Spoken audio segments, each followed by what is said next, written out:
Le Moyen-Orient est aujourd'hui le théâtre d'une tension extrême.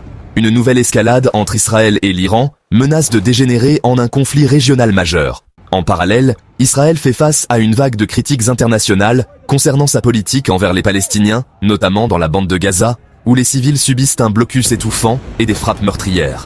On assiste à un véritable génocide, un pogrom en direct live. Ça n'a jamais existé dans l'histoire de l'humanité. Mais cette crise dépasse le cadre immédiat des affrontements.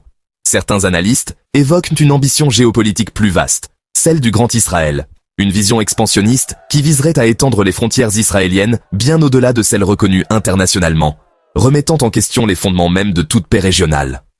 Selon certaines interprétations historiques et religieuses, cette ambition inclurait des territoires allant de la Méditerranée, au Nil, jusqu'à l'Euphrate.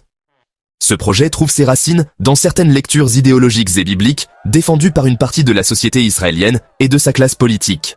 Pour ses partisans, ces terres font partie d'un droit historique.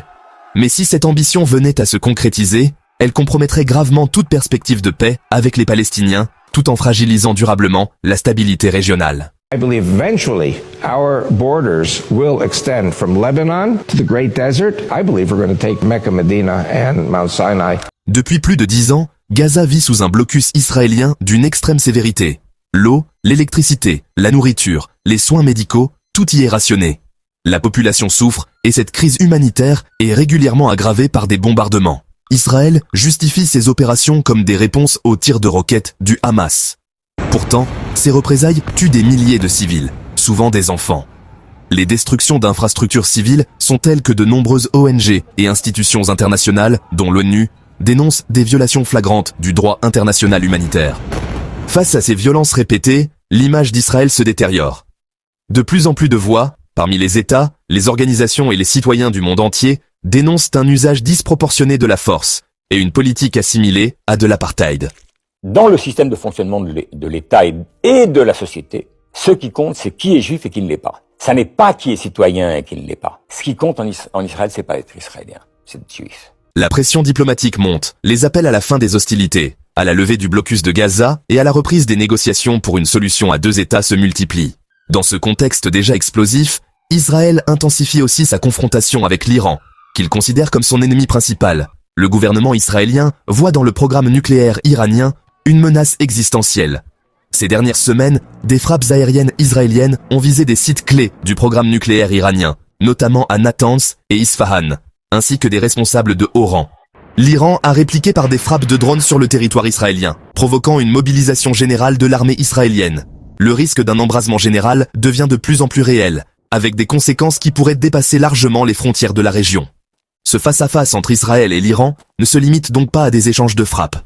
Il s'inscrit dans une logique de confrontation stratégique à long terme, autour de la dissuasion nucléaire, de l'influence régionale et de la survie des régimes en place. Mais au-delà des conflits militaires, l'idée du Grand Israël continue de nourrir les tensions. Ce projet d'expansion territoriale suscite une opposition farouche des Palestiniens, qui voient leurs terres se réduire à des enclaves fragmentées, isolées, souvent comparées à des Bantoustans. La condamnation internationale ne cesse de croître, tandis que les pays voisins redoutent une remise en cause des équilibres géopolitiques. Cette vision maximaliste alimente le sentiment d'isolement d'Israël, alors que la communauté internationale appelle à une paix fondée sur le respect des droits humains et des résolutions de l'ONU. Aujourd'hui, la paix au Moyen-Orient dépendra largement de la capacité des acteurs à dépasser ces logiques expansionnistes et idéologiques pour entrer dans un dialogue sincère, respectueux des droits et des aspirations de tous les peuples de la région.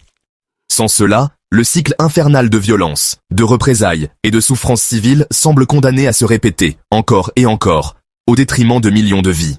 Ce qui se joue au Moyen-Orient va bien au-delà de simples affrontements militaires. C'est une lutte entre des idéologies opposées, des ambitions territoriales profondes et la survie de peuples entiers pris en étau. Entre l'escalade israélo-iranienne, l'enlisement du conflit israélo-palestinien et l'ombre du Grand Israël, c'est tout l'avenir de la région qui vacille. Seule une volonté politique forte, un recours à la diplomatie et le respect du droit international permettront d'envisager un avenir de paix. Sans cela, l'horizon restera tragiquement obscur.